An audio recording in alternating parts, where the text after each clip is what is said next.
Grilled chicken breast. In under 3 minutes, learn how eating it affects blood sugar levels.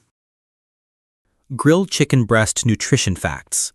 One piece weighs 6 ounces or 170 grams, contains 280 calories, 53 grams of protein, 0 grams of fiber, 6 grams of fat, 0 grams of carbs, 0 grams of sugar, and has a glycemic index of 0.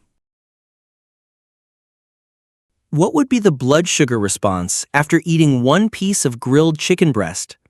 Blood sugar level changes were monitored for 2.5 hours after eating. The peak blood sugar reached 90 milligrams per deciliter, or 5.0 millimoles per liter. This represents an increase of 3 milligrams per deciliter, or 0.2 millimoles per liter from baseline.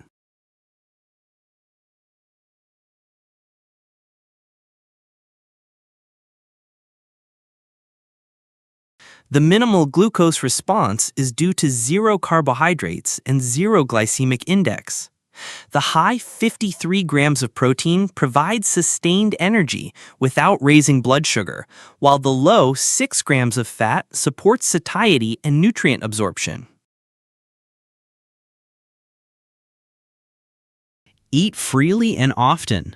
This food has minimal impact on your blood sugar levels. Blood sugar files. Subscribe to learn more how food combinations impact blood sugar levels. These educational estimates are based on metabolic and nutritional data. Individual results can vary. Consult your healthcare provider.